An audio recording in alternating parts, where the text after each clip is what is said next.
Hello students, welcome to all of you as a science and maths teacher Nancy ma'am.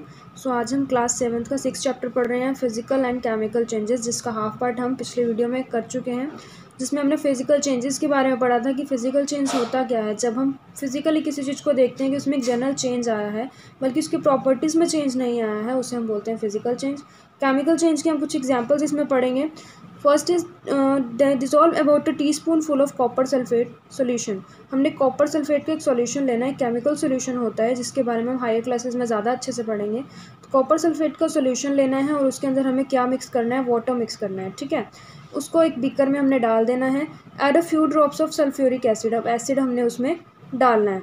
You should get a blue coloured solution. जब हम copper sulphate और water का solution लेके उसके अंदर sulphuric acid को add करेंगे, हमें ब्लू कलर का एक सॉल्यूशन मिलेगा, जैसे हम पिक्चर में देख सकते हैं।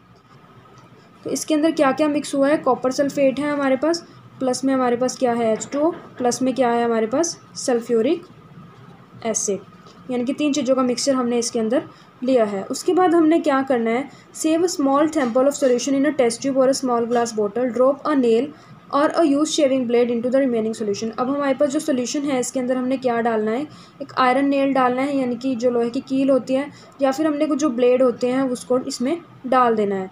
Wait for half an hour and so observe the colour of solution, compare it with the colour of sample solution saved separately. अब हमें पता है कि पहले जो एक सॉल्यूशन हमने लिया था वो ब्लू कलर का लिया था, ठीक है। हमने क्या करना है, जब ये एक्सपेरिमेंट करना है तो इसमें से पहले हाफ किसी और बिकर में डाल देना है, ताकि हम बाद में कंपैरिजन कर सकें।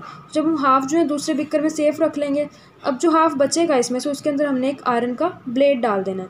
जब ब्लेड को हम हाफ एन आवर तक डाल के रखेंगे, थोड़ी देर बाद हम क्या देखेंगे, सॉल्यूशन क्या है, ग्रीन कलर का हो चुका है। ऐसा एक्चुअल में हुआ क्यों है, हमारे पास कॉपर सल्फेट था, हमने उसमें ऐड क्या किया, आयरन से आयरन, तो हमने इसमें आयरन नेल डाला। आयरन की जो हमारे सिंबल होता है वो Fe होता है। अब कॉपर सल्फेट में हमने आयरन को डाला, तो आयरन क्या करेगा, इसके साथ रिएक्शन कर जाएगा और क्या बना देगा, आयरन सल्फेट, और कॉपर क्या हो जाएगा, बाहर चला जाएगा, यानी कि आयरन सल्फेट इसके साथ फॉर्मेशन हो जाएगी।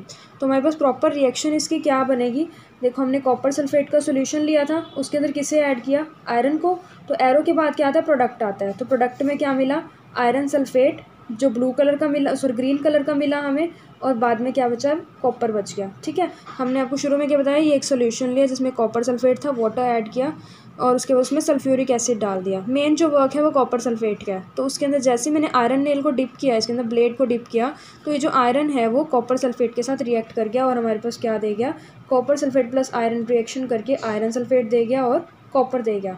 और ये आयरन सल्फेट का कलर क्या था, ग्रीन था। तो ये जो है हमारे पास क्या है, ग्रीन कलर का सॉल्यूशन, ये हमारा आयरन सल्फेट है। नेक्स्ट हमारी जो एक्टिविटी है, take about a teaspoonful of vinegar in a test tube. अब हमने एक विनेगर लेना है टेस्ट ट्यूब में, उसके अंदर थोड़ा सा बेकिंग सोडा ऐड करना है, यानी कि विनेगर प्लस में baking soda. You should hear hissing sound and see bubbles of gas coming out. जैसे ही मैं उस विनेगर में बेकिंग सोडा को ऐड करूँगी, तो मैं क्या देखूँगी कि बबल्स जो है उसमें से बनने चढ़ गए, चल शुरू हो गए हैं और उसमें साउंड आनी शुरू हो गई है। जब जैसे जैसे बबल्स बनते हैं उसमें थोड़ी थोड़ी साउंड आनी शुरू होती है। तो विनेगर में जैसे ही मैंने बेकिंग सोडा को ऐड किया, उसमें hissing sound and gas produce होनी शुरू हो गई। अब उस गैस को मैंने क्या किया, लाइम वाटर से पास कर दिया। मतलब पहले मैंने क्या लिया था, विनेगर, उसमें क्या डाल दिया मैंने, बेकिंग सोडा।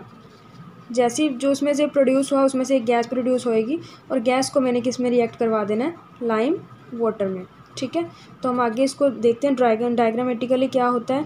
पहले हमें देखते हैं हमने क्या किया, विनेगर लिया, विनेगर में बेकिंग सोडा को ऐड किया, यानी कि प्लस का साइन डाला, प्रोडक्ट में हमें क्या मिल गया, कार्बन डाइऑक्साइड। अब मैं जो नाम ले रही हूँ उस गैस का कि एक गैस प्रोड्यूस हुई है, वो क्या है, कार्बन डाइऑक्साइड, यानी कि CO2 प्लस में अदर सब्सटेंस, ठीक है। अब इस CO2 को, जो मैंने आपको बताया था कि जब मैं विनेगर में बेकिंग सोडा को ऐड करूँगी एक गैस प्रोड्यूस होगी, और गैस को मैंने लाइम वाटर से पास करना है। तो गैस कौन सी प्रोड्यूस हुई है, CO2, और मैं उसको कहाँ से पास करूँगी, this reaction between carbon dioxide and lime water. जब मैं उस CO2 को लाइम वाटर से पास करूँगी तो क्या होगा, हम आगे देखते हैं।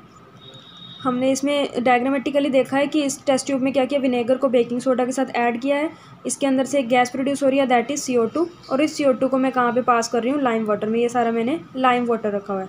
तो इस CO2 को जैसे ही मैं लाइम वाटर से पास करा रही हूँ, क्या रिएक्शन हो रही है, लाइम वाटर उस CO2 के साथ रिएक्ट कर रहा है और हमें क्या दे रहा है, कैल्शियम कार्बोनेट प्लस में वाटर। जो CO2 हमारी इसमें से प्रोड्यूस हुई वो मैंने लाइम वाटर से पास कराई और हमारा कैल्शियम कार्बोनेट और वाटर प्रोड्यूस होने लगा, यानी कि एक न्यू कंपाउंड बना। तो जहाँ पर हमारा हमारा कोई न्यू कंपाउंड बनता है वो कौन सी रिएक्शन होती है? केमिकल रिएक्शन या केमिकल चेंज। तो केमिकल चेंज होने के लिए क्या ज़रूरी है? एक न्यू प्रोडक्ट बनना। A change in which one और more new substances are formed is called chemical change.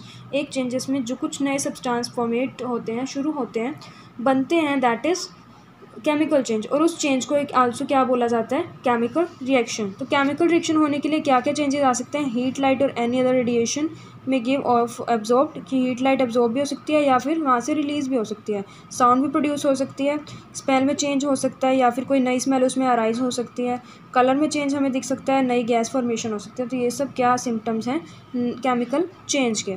इसके बाद आता है हमारा एक और example, rusting of iron. Let us get back to rusting. This is one change that affects iron articles and slowly destroys them. Rust क्या है? जंग लग जाता है, यानी कि कोरोजन हो जाता है, कोरोड हो जाता है। जब एक आयरन आर्टिकल क्या हो जाता है? कोरोडेड हो जाता है, रस्टिंग उसमें आ जाती है। Since iron is use to make bridges, ships, cars, trucks, bodies and other many articles. Iron सब जगह पर यूज़ होती है, लोहा यूज़ होता है। So the process of rusting can be represented as, हम ये रिएक्शन करेंगे, इंपॉर्टेंट रिएक्शन है। आयरन लिया, आयरन का सिंबल होता है Fe। जब हम उसको कहते हैं कि रस्ट हो गया, जंग हो गया, वो कब होता है? जब वो मॉइस्चराइजेशन में हवा में पड़ी रहती है। और हवा में पड़े रहने से ऐसा क्या होता है कि उस पर जंग लग जाता है? जब एक आयरन आर्टिकल हवा में रहता है, नॉर्मली ओपन रहता है, तो वो ऑक्सीजन के साथ रिएक्ट कर जाता है। हमें पता है हमारी एयर में काफ़ी सारी गैसेस प्रेजेंट हैं। एयर के अंदर जो ऑक्सीजन की क्वांटिटी है वो उस Fe के साथ यानी आयरन के साथ रिएक्ट कर जाती है और उसके अंदर कुछ मॉइस्चराइजेशन होता है, यानी कि नमी होती है। नमी किससे बनती है? पानी के मॉलिक्यूल से। तो उसमें जो होता है वाटर भी ऐड हो जाता है। तो लास्ट में क्या फॉर्मेशन होती है? रस्ट फॉर्मेशन, यानी कि आयरन ऑक्साइड। आयरन था, ऑक्सीजन के साथ रिएक्ट किया बिकॉज एयर में ऑक्सीजन है, साथ में मॉइस्चर प्रेजेंट था, यानी कि या ह्यूमिडिटी कह सकते हैं, तो वाटर प्रेजेंट था। हमारा फॉर्मेशन किसका हो गया? रस्ट का। तो रस्टिंग के लिए किस गैस की रिक्वायरमेंट ज़रूरी है और क्या ज़रूरी है? रस्टिंग के लिए ऑक्सीजन और वाटर की रिक्वायरमेंट ज़रूरी है। अगर ये सब चीज़ें नहीं होंगी तो हमारा रस्ट नहीं होगा। इससे बचने के लिए हम क्या करते हैं? आयरन आर्टिकल्स को पेंट करते हैं। बिकॉज अगर ये एक आयरन आर्टिकल है, इसके ऊपर मैंने पेंट कर दिया और यहाँ पर एयर प्रेजेंट है, तो पेंट की वजह से जो है एयर जो है आयरन आर्टिकल तक नहीं पहुँच पाएगी। तो जैसी ऑक्सीजन वहाँ तक नहीं पहुँचेगी उसके ऊपर रस्ट नहीं होगा। इसलिए हम इनके ऊपर ऑयल, ग्रीस या पेंट वगैरह लगा के रखते हैं ताकि ये जो पेंट है बीच में एक बाउंड्री का काम कर सके और ऑक्सीजन और इस आयरन आर्टिकल की कॉम्बिनेशन को या कॉन्टैक्ट को तोड़ सके ताकि हम रस्टिंग से बच सकें। तो हम how do you prevent rusting? हम रस्टिंग से कैसे बच सकते हैं? From coming in contact with oxygen, हम उसको रोक सकते हैं ऑक्सीजन या वाटर के कॉन्टैक्ट में आने से। One simply way to apply a coat of paper और ग्रीस, हम ग्रीस या पेंट को उसके ऊपर अप्लाई कर सकते हैं जैसा मैंने बताया कॉन्टैक्ट टूटने के लिए। In fact these coat should be applied regularly to prevent rusting, ये बार बार लगाते रहने चाहिए। जैसे पेंट उतरा तो हमें पेंट कर देना चाहिए ताकि उसके ऊपर रस्ट ना हो सके। एक प्रोटेक्टिव शील्ड के बारे में पढ़ते हैं। You must have heard of ozone layer in our atmosphere, हमारे एयर में जो या फिर एटमॉस्फेयर में ओजोन लेयर नाम सबने सुना होता है। क्या होता है? It protects from the harmful ultraviolet radiations which come from the sun. अब सन से जो है काफ़ी सारी रेडिएशंस आती हैं जिसमें से एक रेडिएशन है यूवी रेडिएशन। वैसे तो बहुत आती हैं, इंफ्रारेड रेडिएशंस भी आती हैं। तो यूवी रेडिएशंस को क्या करती है? ओजोन लेयर क्या करती है? इसको एब्जॉर्ब कर लेती है। अब यहाँ पर एक अर्थ का सरफेस है, यहाँ पर ओजोन लेयर प्रेजेंट है और सन से क्या आ रही है? रेडिएशंस आ रही हैं। तो जब ओजोन लेयर के ऊपर ये रेडिएशंस पड़ेंगी तो उसको क्या कर लेगी? एब्जॉर्ब कर लेगी और अर्थ तक नहीं आने देगी। Ozone absorb this radiation and breaks down to oxygen. Oxygen is different from ozone, can be called breaking of ozone a chemical change. If ultraviolet radiations were not absorb by ozone it would reach to the earth surface. अगर UV radiations ozone के द्वारा absorb नहीं होगी तो वो अर्थ के surface तक पहुँचेगी और अदर लाइफ फॉर्म्स को नुकसान करेगी। तो ओजोन लेयर एक शील्डिंग की तरह, परत की तरह काम करती है जो कि हमारे अर्थ को ढकती है और बचाती है किससे? यूवी रेडिएशन से, हार्मफुल रेडिएशन से। नेक्स्ट है the process of depositing a layer of zinc on iron is called galvanisation. अब मैंने आपको बताया था कि आयरन आर्टिकल को बचाने के लिए हम उस पर पेंट करते हैं।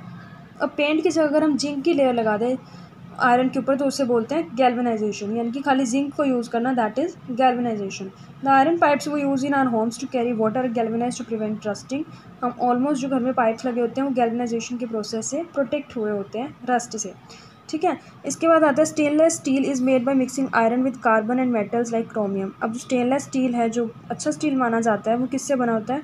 आयरन को हम कार्बन और मेटल के साथ मिक्स करते हैं, like chromium, nickel and manganese. It doesn't rust, इसके ऊपर जंग नहीं लगता है। अगला है crystallisation. In class 6 you have learn that salt can be obtain by evaporation of sea water. जब सी वाटर से सॉल्ट कैसे ऑब्टेन होता है, इवेपोरेशन के प्रोसेस से, हीट करते हैं उसे जब हम। Salt obtain in this manner is not pure, वो सॉल्ट जो है प्योर नहीं होता है। And its crystal are small, crystal जो होते हैं उसके छोटे छोटे पार्टिकल्स होते हैं वो बहुत ज़्यादा स्मॉल होते हैं। अगर नमक को हम हाथ में लेके देखें तो वो बिल्कुल छोटे छोटे पार्टिकल से बना होता है, बिल्कुल एक जैसा लगता है वो पाउडर है, लेकिन अगर एक पार्टिकल को उठा के देखें तो वो कुछ क्यूबॉइड शेप का होता है, ठीक है, क्यूब या क्यूबॉइड हम कह सकते हैं। द शेप ऑफ क्रिस्टल्स के नॉट बी सीन क्लियरली, उन शेप्स को हम प्रॉपरली नहीं देख पाते हैं। तो अगर हम उन शेप्स को बड़ा करके देखें तो वो कुछ क्रिस्टल की फॉर्म के देखेंगे, और इस प्रोसेस को क्या कहते हैं, क्रिस्टलाइजेशन। यानी कि किसी भी चीज़ में से हम क्रिस्टल्स को फॉर्मेशन करते हैं, निकालते हैं, एक्सट्रैक्ट करते हैं, उसे बोलते हैं क्रिस्टलाइजेशन। इसके बाद हमारे एक एक्सपेरिमेंट है, take a cup full of water in a beaker. हमने एक बीकर में वाटर लेना है और उसके अंदर क्या ऐड करना है, डाइल्यूट सल्फ्यूरिक एसिड। अब उस पानी को क्या करना है, गर्म। जब ये बॉयल होना शुरू हो जाएगा उसके अंदर हमने क्या ऐड करना है, कॉपर सल्फेट पाउडर, जिसके बारे में हम पहले भी पढ़ चुके हैं। कौन से कलर का था वो, ब्लू कलर का था, जिसके अंदर हमने आयरन नेल को ऐड किया था। तो हमने कॉपर सल्फेट पाउडर को उसमें ऐड करते जाना है और तब तक ऐड करना है जब तक ये ना दिखे कि और पाउडर उसमें घुल ही नहीं रहा है। जब घुलना बंद हो जाता है तो उसे हम कौन सा सोल्यूशन बोलते हैं, सैचुरेटेड सॉल्यूशन, जिसके अंदर एक क्वांटिटी मिक्स होना बंद हो जाती है। अब पानी में हम शुगर डिज़ोल्व करते हैं, हम देखते हैं कि अभी डिज़ोल्व हो रही है लेकिन कुछ टाइम बाद वो डिज़ोल्व होना बंद हो जाती है, यानी कि वो सैचुरेट हो जाती है। तो हमने कॉपर सल्फेट का पाउडर भी तब तक ऐड करना है जब तक वो घुलना बंद हो जाएगा। Continue adding copper sulphate powder till no more powder is dissolve. Filter the solution, अब उसे हमें फ़िल्टर करना है और उसे ठंडा होने के लिए रख देना है। जब थोड़ी देर में ठंडा हो जाएगा, look at the solution, can you see some crystals of copper sulphate. हम देखेंगे कि उसमें कुछ कॉपर सल्फेट के क्रिस्टल्स फॉर्म हो गए हैं जो कि इस शेप में हमें दिखाए गए हैं। ठीक है, इसके बाद हम नेक्स्ट वीडियो में कंटिन्यू करेंगे। Thank you.